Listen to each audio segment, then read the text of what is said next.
Hi Aries, this is your November mid-month tarot reading. We'll have 3 separate spreads in this mid-month reading. In the first spread, we'll be looking at new love coming towards you. In the second spread, we'll check in with those of you who are already married or in a relationship. And we'll wrap things up with the person coming back from the past spread.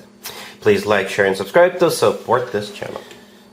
So this first spread is a new love coming towards you in the second half of November. We have the Ace of Pentacles clarified by the Ace of Cups. We have Strength clarified by the Eight of Cups. Then we have the Knight of Cups. In the potential outcome, we have the Star with the King and the Queen of Wands. And we have the Ten of Pentacles on the bottom of the deck. You could be dealing with a fellow fire sign. Aries, Leo, Sagittarius. We also have water, Cancer, Scorpio, Pisces, and I see Aquarius on the table. Well, here's the deal. It's going to be a bit challenging, but and we'll talk about the different challenges that that could stand in the way. Could be an obstacle of some sort. We'll talk about it in just a second. But the good news, let me jump the gun right away.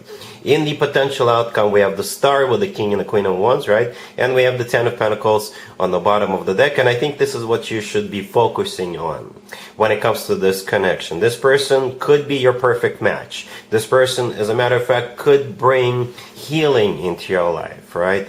That's for some of you. For some of you, this person is everything you ever wished for with the Star card, right? And the Ten of Pentacles on the bottom of the deck, you can definitely have a commitment with this person.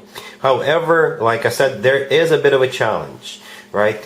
We have 2 aces in the beginning, but then they are immediately followed up by Strength and the Eight of Cups, right? If this, for the reading's sake, by the way, Aries, I assume you're the Queen of Wands. I assume the King of Wands is the person coming towards you, but you can assign the roles as you wish. You can be either the king or the queen. It doesn't matter to me. But just to make it easier for me to interpret it, I assume you're the Queen of Wands. They're the King of Wands. All right.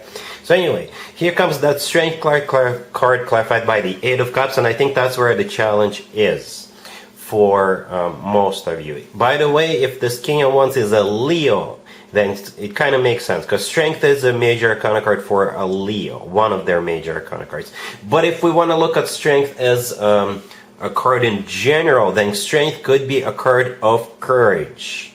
And since it's clarified by the Eight of Cups, this is what the universe is trying to help you with, overcome this challenge, right? The Eight of Cups could be a card of walking away from something or someone.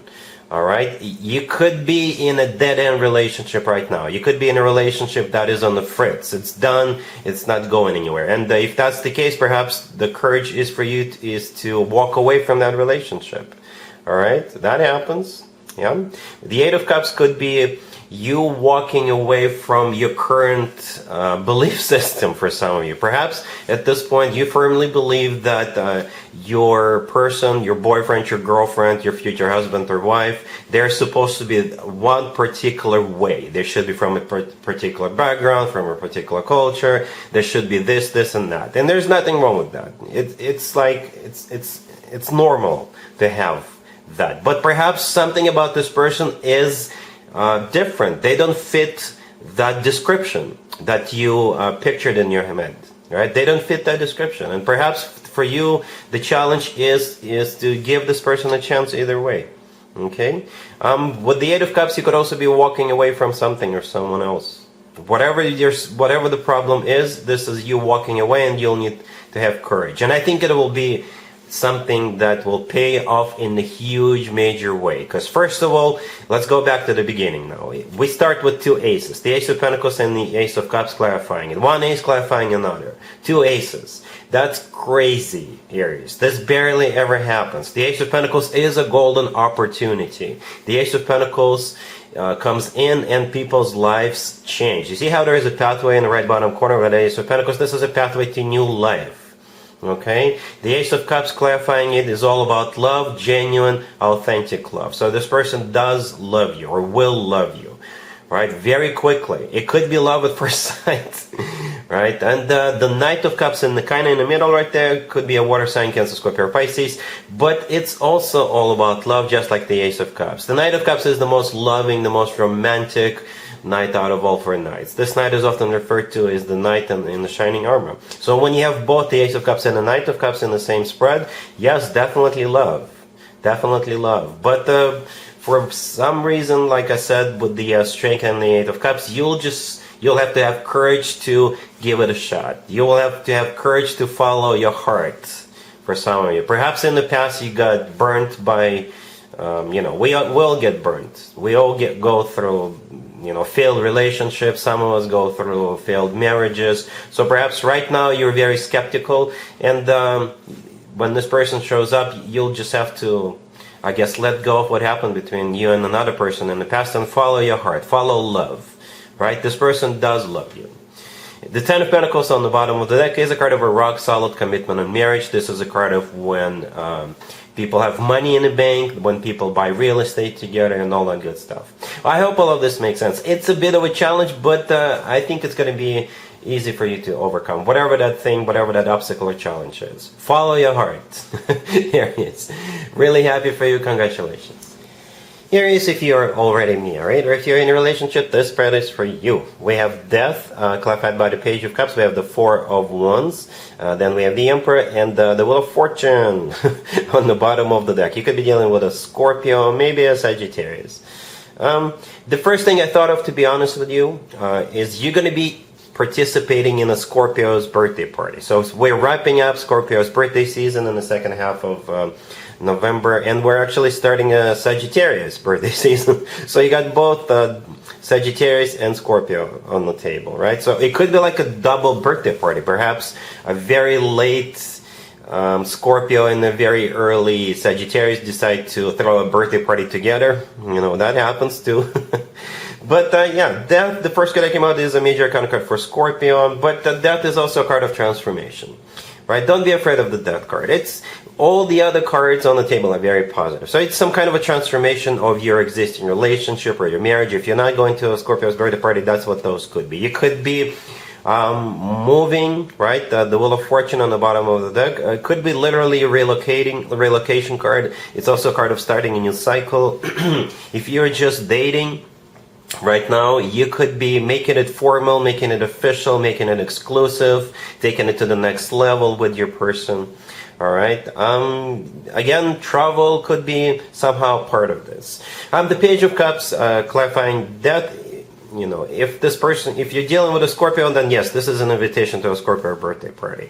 For some of you, the Page of Cups, perhaps the two of you will go on one of those dates with your person whom you're just, dating right now. And at that date, that's when you guys will talk about taking it to the next level, right? With the Wheel of Fortune. The Four of Wands in the middle could be a card of a celebration. The Four of Wands is a card of a commitment, a marriage. To me personally, the Four of Wands always reminds me of an actual wedding, by the way. You could be invited to a wedding, right? You could be your wedding that you're going to be scheduling, or it could be your wedding that's actually taking place. Let me know, right? And the Emperor right next to the deck is your major arcana card.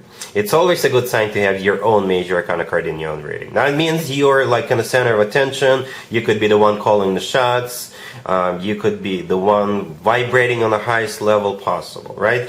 Overall, this is a very positive spread. All right? Cool. Let's see if anybody comes back from the past for you, Aries, in the second half of November. Keep in mind, it doesn't have to be the most recent decks. We have the Nine of Pentacles, the Nine of Cups, the High Priestess, and the Four of Cups on the bottom of the deck.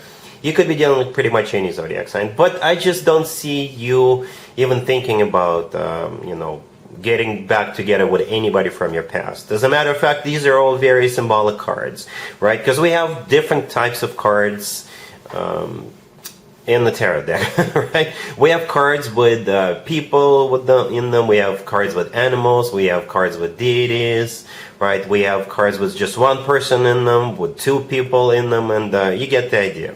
If you take a closer look at every single card on the table, right? There's just one person in them. One. There's one person in the Nine of Pentacles, one in the Nine of Cups, one in the High Priestess, and there's just one person in the Four of Cups on the bottom of the deck. Yes, there is a hand coming from a cloud offering a cup, but that hand is being rejected. That cup is not being accepted. The Four of Cups, as a matter of fact, is a card of a rejection. All right? So doesn't matter who comes back. I don't think you're accepting applications from anybody from the past, at least in the second half of November. Or if you do have somebody coming back from the past, you'll be like, no, absolutely no, no. Big, fat no. All right, so I hope all of this makes sense, Aries. Let me know in the comments down below if this resonates with you. Other than that, Aries, I hope the second half of November is amazing for you. And other than that, have an amazing the second half of November.